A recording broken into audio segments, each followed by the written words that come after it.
ನಮಸ್ಕಾರ ಎಲ್ಲರಿಗೂ. ಇಲ್ಲಿ ಮಿಲ್ಕ್ ಪೌಡ್ರಿಂದ ಕೇಕ್ ರೆಸಿಪಿ ತುಂಬ ಸಿಂಪಲ್ಲಾಗಿ ಹೇಗೆ ಮಾಡೋದು ಅಂತ ಇದಕ್ಕೆ ಮಾಡಲು ಒಂದು ಮಿಲ್ಕ್ ಪೌಡ್ರ್ ಇದ್ದರೆ ಸಾಕು. ನಿಮಗೇನಾರ ಮನೆಯಲ್ಲಿ ಮಿಲ್ಕ್ ಪೌಡ್ರ್ ಇದ್ದರೆ ಈ ರೀತಿ ನ್ಯೂ ರೆಸಿಪಿಯನ್ನು ಕೂಡ ಟ್ರೈ ಮಾಡಿ ನೋಡ್ಬೋದು. ಅದಕ್ಕೋಸ್ಕರ ಒಂದು ಬಟ್ಲಿಗೆ ನಾನು ಇಲ್ಲಿ ಮಿಲ್ಕ್ ಪೌಡ್ರ್ ತೊಗೋತಾ ಇದ್ದೀನಿ. ಈ ರೆಸಿಪಿ ಮಾಡಲು ಅರ್ಧ ಗಂಟೆ ಸಾಕು.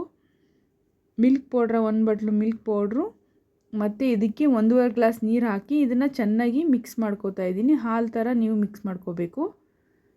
ಇಲ್ಲಿ ಆ ನೀರು ಸ್ವಲ್ಪ ಕಮ್ಮಿ ಅನ್ನಿಸ್ತು, ಅದಕ್ಕೋಸ್ಕರ ಬಟ್ಲು ಕೂಡ ಇಲ್ಲಿ ನೀರು ಹಾಕಿ ತೊಳೆದ್ಬಿಟ್ಟು ಮಿಕ್ಸ್ ಮಾಡ್ಕೋತಾ ಇದ್ದೀನಿ. ಈ ರೀತಿ ಮಿಕ್ಸ್ ಆದರೆ ಸಾಕು. ಈಗ ಒಂದು ಸ್ವಲ್ಪ ಬಿಸಿ ಆದ ನಂತರ ಹಾಲು, ವೆನಿಗರ್ ಇದ್ದರೆ ನೀವು ವೆನಿಗರ್ ಕೂಡ ಹಾಕೋಬೋದು, ಇಲ್ಲ ಅಂದರೆ ನಿಂಬೆಹಣ್ಣು ಕೂಡ ಹಿಂಡಿ ಹಾಲನ್ನ ಹೊಡ್ಕೋಬೇಕು. ನೋಡಿ 2 ಸ್ಪೂನ್ ನಾನು ವೆನಿಗರ್ ಹಾಕಿದ ತಕ್ಷಣ ನೀಟಾಗಿ ಹಾಲು ಹೊಡ್ಕೋತಾ ಇದೆ. ಇದನ್ನು ಚಮಚದಲ್ಲಿ ಅದೇ ಮಿಕ್ಸ್ ಮಾಡ್ಕೋಬೇಕು ಈ ರೀತಿ. ಇವಾಗ ನೋಡಿ ಹಾಲು ಚೆನ್ನಾಗಿ ಹೊಡ್ಕೋತಾ ಇದೆ.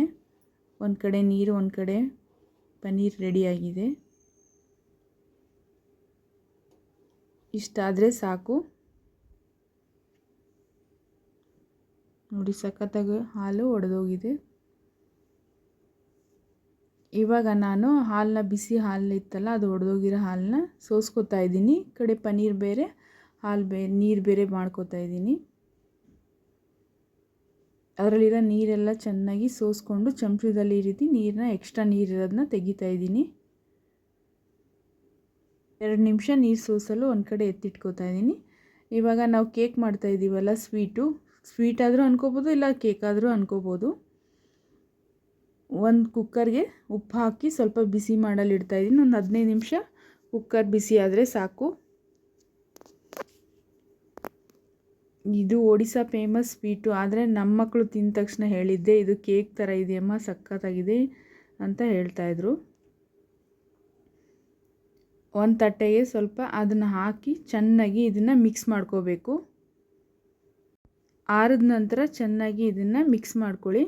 ಇಲ್ಲಿ ನಾನು 3 ಸ್ಪೂನು ಚಿರೋಟಿ ರವೆ ಬರುತ್ತಲ್ಲ ಅದನ್ನು ಹಾಕಿ ಮಿಕ್ಸ್ ಮಾಡ್ಕೋತಾ ಇದ್ದೀನಿ, 3 ಸ್ಪೂನು. ನಂತರ 2 ಸ್ಪೂನು ನಾನು ಸಕ್ಕರೆ ಪುಡಿ ಯೂಸ್ ಮಾಡ್ತಾ ಇದ್ದೀನಿ, ಇಲ್ಲಾಂದರೆ ನೀವು ಸಕ್ಕರೆ ಕೂಡ ಯೂಸ್ ಮಾಡ್ಕೋಬೋದು. ನಾನಿಲ್ಲಿ 2 ಸ್ಪೂನ್ ಯೂಸ್ ಮಾಡ್ತೀನಿ. ನಿಮ್ಮ ಸ್ವೀಟ್ ಜಾಸ್ತಿ ಬೇಕಾದರೆ ಇನ್ನೊಂದು ಅರ್ಧ ಸ್ಪೂನ್ ಹಾಕೋಬೋದು. ಅದನ್ನು ಹಾಕಿ ಚೆನ್ನಾಗಿ ಮಿಕ್ಸ್ ಮಾಡ್ಕೋಬೇಕು. ಈ ಥರ ಮಿಕ್ಸ್ ಮಾಡ್ಕೋಬೇಕು. ಚೆನ್ನಾಗಿ ನಾವು ಹಿಟ್ಟು ಕಲಿಸ್ತೀವಲ್ಲ ಅದೇ ರೀತಿ ಮಿಕ್ಸ್ ಮಾಡ್ಕೋಬೇಕು. ಇವಾಗ ನಾನು 1 ಸ್ಪೂನ್ ತುಪ್ಪ ಹಾಕೋತಾ ಇದ್ದೀನಿ. ಅದನ್ನು ಹಾಕಿ ಚೆನ್ನಾಗಿ ಮಿಕ್ಸ್ ಮಾಡ್ಕೋತಾ ಇದ್ದೀನಿ. ಈ ಸ್ವೀಟ್ನ ಮಾಡಿ 3-4 ದಿನ ಕೂಡ ಎತ್ತಿಟ್ಕೊಂಡು ತಿನ್ಬೋದು. ಇವಾಗ 15 ನಿಮಿಷ ಅದನ್ನು ರೆಸ್ಟ್ ಮಾಡಲು ಬಿಡ್ತಾ ಇದ್ದೀನಿ. ನಂತರ 15 ನಿಮಿಷ ಆದಮೇಲೆ ಸ್ವಲ್ಪ ಸೋಡಾ ಹಾಕ್ಕೊಂಡು, ಬೇಕಿಂಗ್ ಸೋಡಾ ಹಾಕ್ಕೊಂಡು ಚೆನ್ನಾಗಿ ಅದು ಕೂಡ ಮಿಕ್ಸ್ ಮಾಡಿ, ಇವಾಗ ಒಂದು ಬಟ್ಲಿಗೆ ನಾನಿಲ್ಲಿ ಸ್ವಲ್ಪ ಸುತ್ತ ಎಣ್ಣೆ ಹಾಕಿ ಪೇಪರ್ ಹಾಕ್ಕೊಂಡಿದ್ದೆ, ಇಲ್ಲಾಂದರೆ ನೀವು ಬಾಳೆ ಎಲೆ ಇದ್ದರೂ ಕೂಡ ಹಾಕ್ಕೋಬೋದು. ಈ ರೀತಿ ಹಾಕೋಬೇಕು ನಾವೆಲ್ಲ ಬಟ್ಲಿಗೆ, ನೀಟಾಗಿ ಒತ್ತಿ ಹಾಕ್ಕೊಂಡ್ರೆ ಸಾಕು. ಮೇಲೆ ಸ್ವಲ್ಪ ಗೋಡಂಬಿ ಬಾದಾಮಿ ಕೂಡ ಹಾಕೋತಾ ಇದ್ದೀನಿ.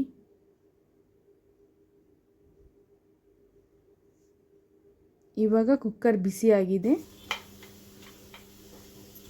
ಕೆಳಗಡೆ ಒಂದು ಚಿಕ್ಕ ಪ್ಲೇಟ್ ಇಟ್ಬಿಟ್ಟು ಇವಾಗ ಆ ಬಟ್ಲು ಕೂಡ ಅದರಲ್ಲೇ ಇಟ್ಟು ಒಂದು ಅರ್ಧ ಗಂಟೆ ಸ್ಟೀಮ್ ಮಾಡ್ಕೋಬೇಕು. ಇವಾಗ ಅದು ಕುಕ್ಕರ್ ಮುಚ್ಚಳ ಕೂಡ ಮುಚ್ಚಿ ಒಂದು ಅರ್ಧ ಗಂಟೆ ಸ್ಟೀಮ್ ಮಾಡ್ಕೋಬೇಕು. ಇವಾಗ ಅರ್ಧ ಗಂಟೆ ಆಗಿದೆ. ಒಂದು ಸತಿ ಚೆಕ್ ಮಾಡೋಣ ಬನ್ನಿ.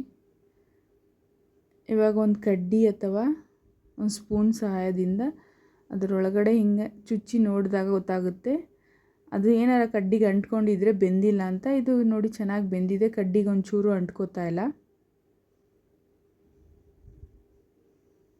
ನೋಡ್ತಾ ಇದ್ರೇ ತಿನ್ನಬೇಕು ಅನ್ನಿಸುತ್ತೆ, ಆ ರೀತಿ ಇದೆ.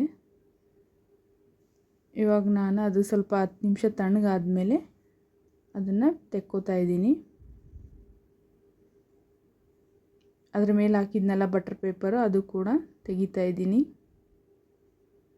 ಈ ರೆಸಿಪಿ ಅಂತೂ ಸಖತ್ ಟೇಸ್ಟಿಯಾಗಿದೆ. ಚಿಕ್ಕ ಮಕ್ಕಳಿದ್ರೂ ಕೂಡ ನಿಮ್ಮ ಮನೇಲಿ ಮಾಡಿಕೊಟ್ರೆ ಮಕ್ಕಳು ಮಾತ್ರ ಸಖತ್ ಇಷ್ಟಪಟ್ಟು ತಿಂತಾರೆ. ಒಡಿಸ್ಸಾ ಫೇಮಸ್ ಸ್ವೀಟ್ ರೆಸಿಪಿ ಅಂತೂ ತುಂಬ ಚೆನ್ನಾಗಿದೆ. ಇಲ್ಲಾಂದರೆ ನೀವು ಕೇಕ್ ಕೂಡ ಅನ್ಕೋಬೋದು, ಮಿಲ್ಕ್ ಕೇಕು. ನಾನಿಲ್ಲಿ ಡೆಕೋರೇಷನ್ಗೋಸ್ಕರ ಸ್ವಲ್ಪ ಹೂವು ಹಾಕೋತಾ ಇದ್ದೀನಿ, ರೋಸು. ಕಟ್ ಮಾಡಿ ಕೂಡ ತೋರಿಸ್ತಾ ಇದ್ದೀನಿ ನೋಡಿ ನಿಮಗೆ. ಇದನ್ನು ತಿಂತಾಯಿದ್ರೆ ಸೇಮ್ ಕೇಕ್ ಥರನೇ ಟೇಸ್ಟ್ ಇತ್ತು. ನಿಮಗೇನಾರ ಈ ವಿಡಿಯೋ ಇಷ್ಟವಾದಲ್ಲಿ ಲೈಕ್ ಮಾಡಿ, ಶೇರ್ ಮಾಡಿ, ಸಬ್ಸ್ಕ್ರೈಬ್ ಮಾಡೋದನ್ನು ಮರಿಬೇಡಿ. ಹೇಗಿದೆ ಅಂತ ಕಮೆಂಟ್ ಮಾಡಿ.